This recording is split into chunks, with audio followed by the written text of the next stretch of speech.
Ano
na siya. Bakit sila ganyan? Ano yung mapagyan? Hi guys, Ted pa doon. Guys, today iluluto natin tong nahuli natin mga crabs. Ayan. Mapansin nyo, ang lalaki. So, dahil ito ay isang galing sa ocean, salt crab, salty water crab. So, kailangan nating i-prepare yung ating pagtalaga ng ating crab. Kailangan salted din. Kasi pag hindi, madudraw yung laman niya, no? Papayat siya. So, kailangan itong mga crabs na to ay gagawin natin. Ilalaga natin sa isang salted na tubig. So, ayan, dito.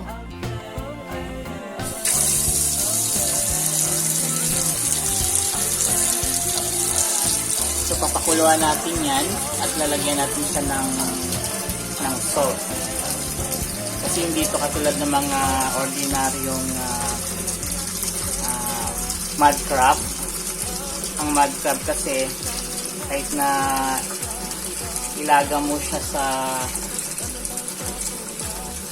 soft water or dun sa tap water, hindi siya mawawala ng laman. Ito kasi ayan, buhay pa siya. Kailangan ko siyang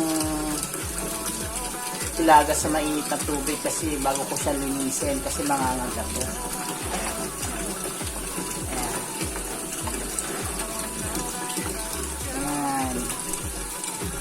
Krabi. Ayan guys, ang dami nito. 8 piraso to. So, ang dami kong nahuli. Ayan. So, 1, 2, 3, 4, 5, 6, 6, and gumagalaw pa siya. 7, 8. Ayan. So, buhay na buhay. Gumagalaw. At ilalaga natin dito. So, ang gagawin natin dito, lalagyan natin siya ng asin. So, itong salt. So, dadamihan natin yung salt. Kailangan maging kasing salt ng kasing taste ng salt ng salty. Tulad ng dagat. Kasi last time nagluto ako, hindi ko ginawang ganito. Para siyang umayat, no? Umayat siya. Kasi nga nag-draw yung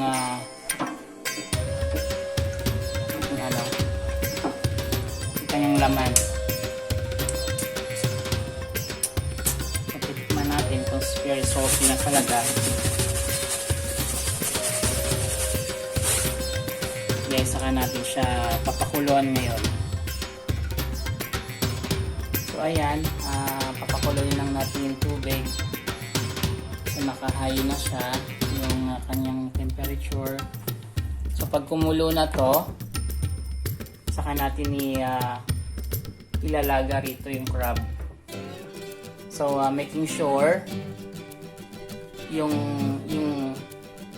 taste nito kasing taste ng tubig dagat, para hindi ma-draw yung laman ng Dungeness crab.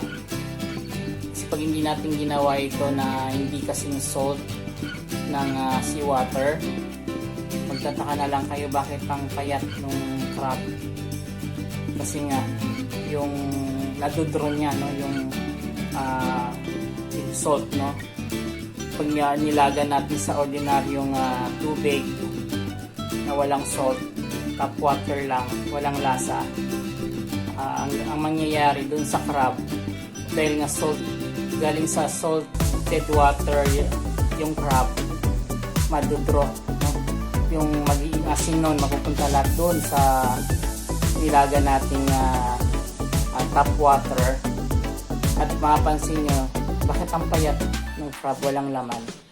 So ito yon, ito yung kailangan nating malaman, guys, pag nagluto tayo ng Dungeness crab, yung mga crab na nanggagaling sa dagat. So kailangan salted dyan, kasing salt ng seawater. So papakuloyin lang natin yan, and then mamaya-maya iano natin yung crab, ilalagay natin. Okay, so para hindi siya pumayat, hindi mag-draw yung laman. Ayan guys, sa boiling point na siya nating water. Ito guys, lagyan natin ng salt, no? Kasi dapat kasing salty yung water na yan, kung ano yung seawater. Kasi ang purpose niyan, sa ganito mga crab, no, na Dungeness, nagaling kasi ito sa salted water, ocean, kailangan maano natin,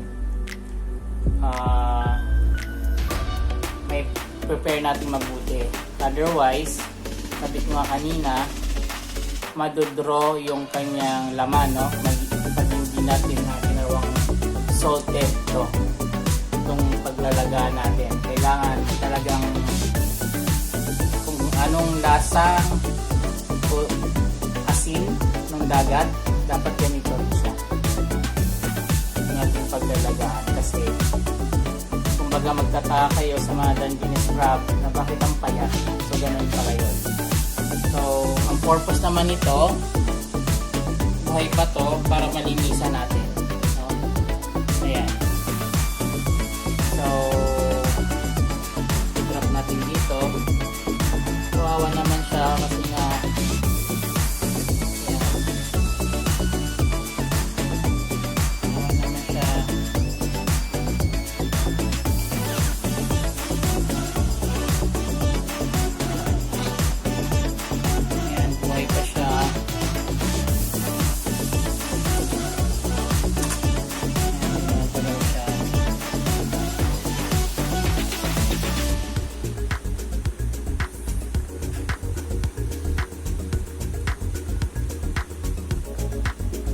kailangan kong linisan yun, guys.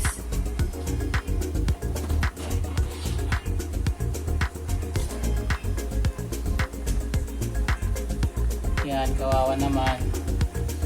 Gumagalaw-galaw pa.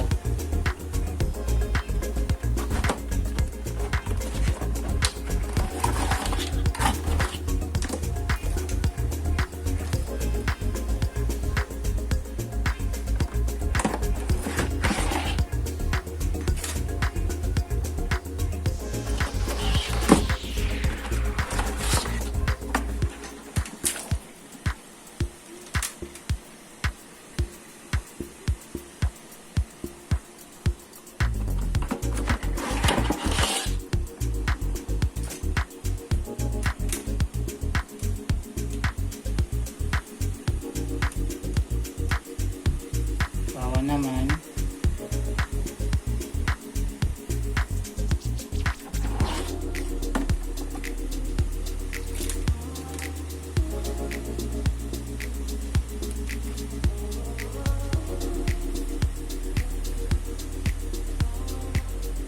So ayan, so ang purpose niyan kaya natin siya nilaga sa mainit na tubig na may salt para malinisan natin.